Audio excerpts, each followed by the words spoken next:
Okay, my little Leos. Here we go. This is your December, and since you fire and air signs had to wait another week, you're getting an add-on. Anyway, we're almost to the Sag new moon. That's tonight here in California. Anyway, but okay, what we're starting with is for you, Leo, is Jupiter in Sagittarius, also Jupiter speaking to the sun last week on the so-called luckiest day of the year, but basically what's available to you as an expansive energy, space, pattern, essence in the coming year till next December of Jupiter in Sagittarius. Then for this month, the Sagittarius new moon, which is pretty much upon us, a card for that, and then a card for Black Moon Lilith and for the regular old moon at the full moon around the solstice. And that moon will be in Cancer, the full moon in Cancer. And then a card for Chiron going direct this week and a card for Mercury going direct this week. These are your add-ons. And then what is available to you as a fixed sign to draw upon, and then any clarifiers. All right, I'm going to make sure we are rolling, and we are. And we will begin. I've been beginning with what's available to expand, or where expansion is fortified. I've been using my oldest deck, the Rider-Waite. This deck is about 25 years old, probably. I mean, my actual copy of it. The actual deck is over 100 years old. Page of Pentacles. Okay, so beginnings in material reality. So maybe it's like a dream or a skill, you know, something you've wanted to bring into existence, or bring into fuller measure as part of your days. And this there's an expansiveness here. So this I'd say beginnings or refreshings of things that are important to you here in the physical plane in your daily life, whether it's a vocation, a hobby,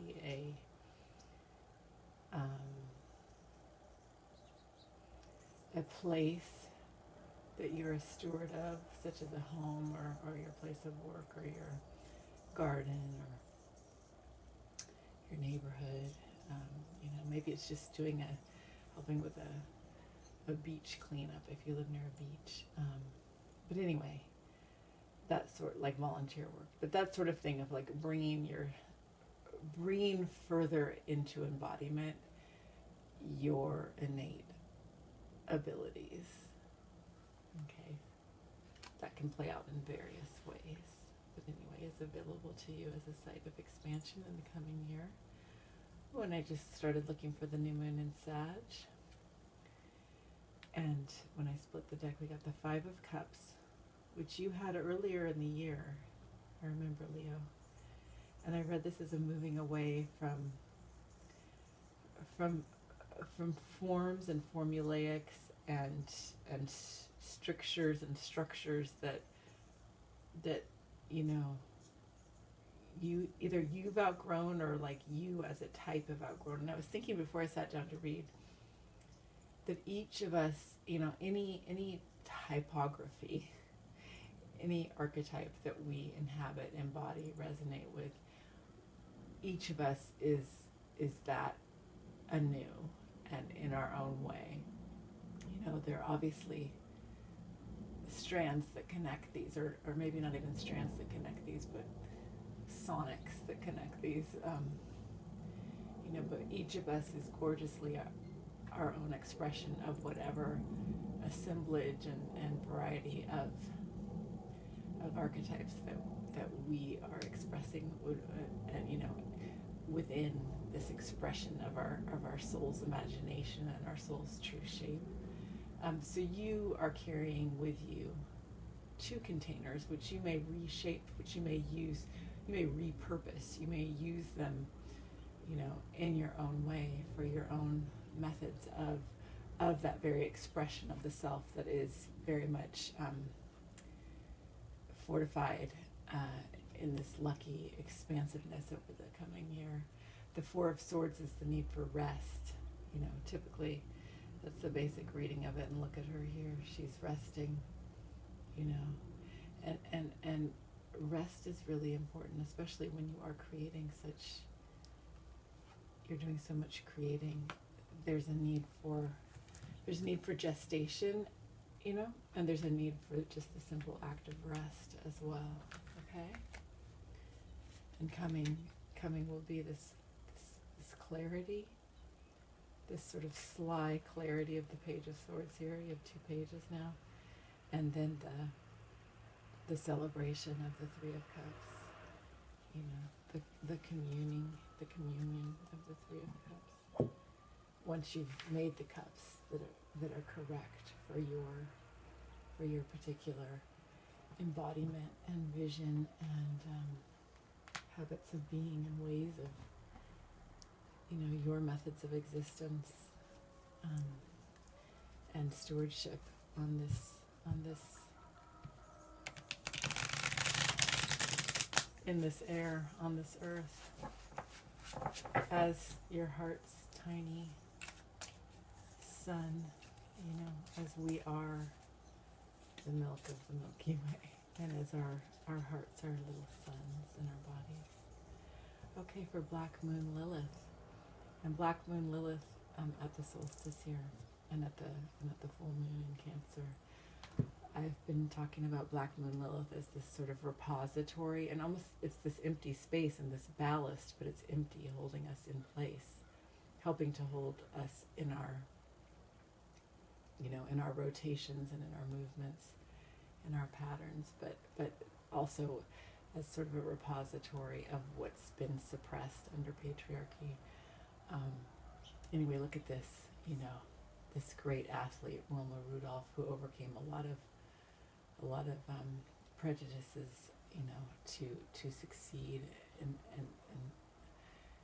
you know, is famous for her, obviously, for her physical swiftness. And then that's also the Eight of Wands is, you know, quick communication, or quick, you know, and with Mercury going direct this week too, you know, obviously the full moon isn't for a couple weeks, but there's an immediacy to what has maybe been hidden or somehow contained, maybe constrained within your own Black Moon Lilith that is coming forward, and I've been telling people too that I expect this full moon to be in Cancer to be quite brimful of emotion, but we needn't be afraid of that emotion. Maybe it's part of the emotion that's been hidden that needs to be released in order to come into this gorgeous expansiveness of what your life is like, you know, in this 3D, you know, 3-dimensional, 4-dimensional, 5-dimensional, multi-dimensional, but in this actual world of days, you know, one of my friends' mom hilariously said at one point, I'm sensing a pattern of night and day.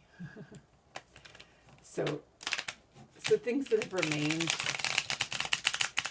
unexpressed or perhaps not fully developed easily come and quickly. It's like a quantum leap into the expression and the creation of those things. Okay?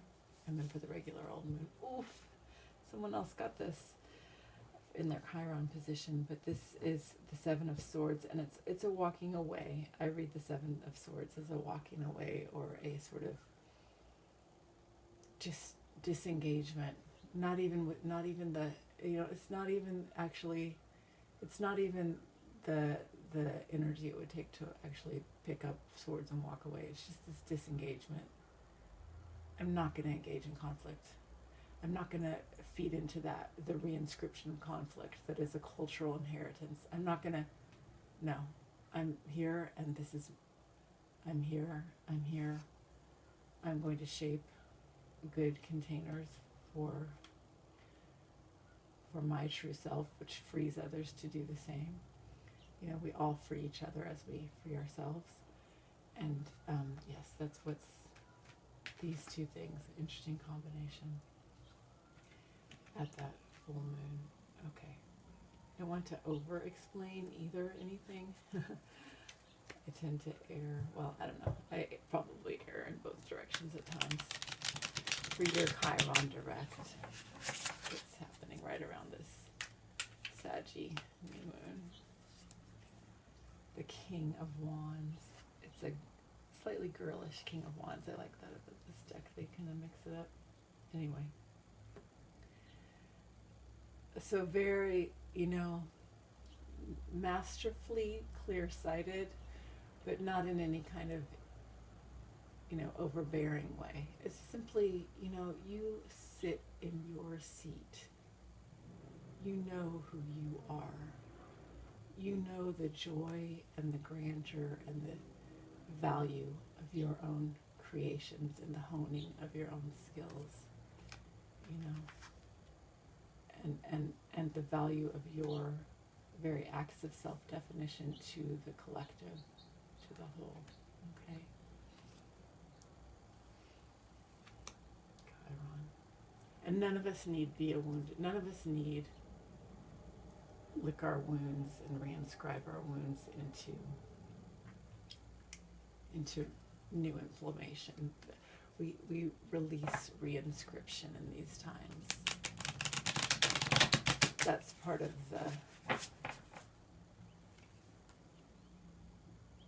the ceasing to engage in the conflict that is so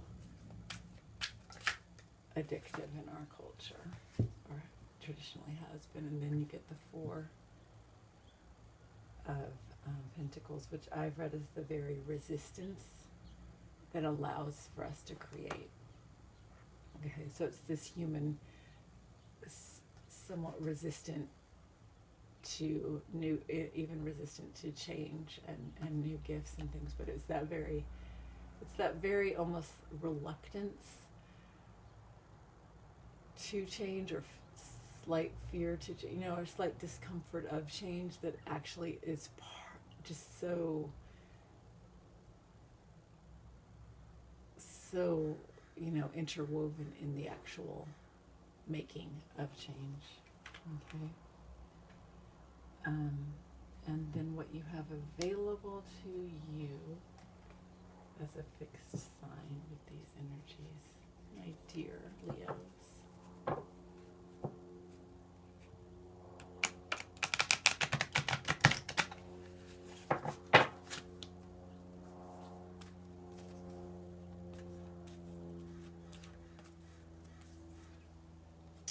Ocean, look at this. This is the tenderest caring, listening to the dreams, listening to your own dreams, listening to the dreams of others, listening to the information that comes through your dreams. And it's a fearlessness, it's a soft, protected fearlessness. It's an innocent curiosity. It's a holy sense of safety, such as a baby would feel held by its parent. Okay, and as fixed energy, you bring that to yourself, most importantly, to your close ones, and to us all. This protection of dreams, of dreaminess, of creativity, and just of our very human vulnerability. That's what you offer, and I see the fixed signs as making space, and holding space for these creations to occur and investigate and resolve and be tender to themselves.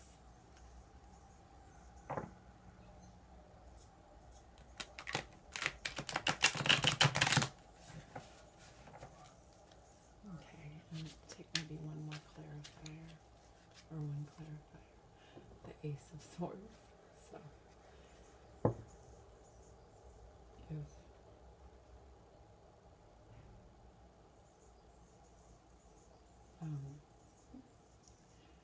it's just, I was looking for patterns, but I thought you had a repeat of like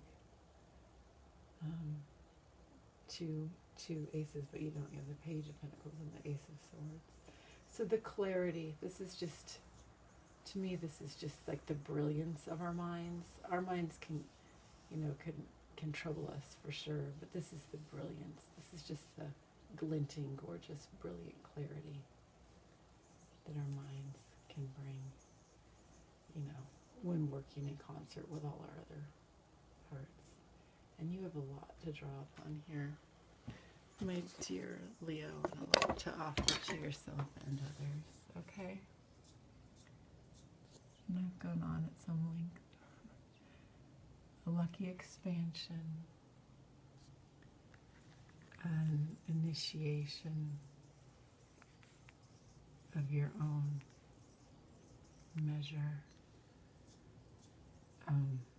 a quick release of any things that have been suppressed, a giving up of, or a ceasing. It's not any kind of giving up, but there's a deep courage in this ceasing to engage in conflict.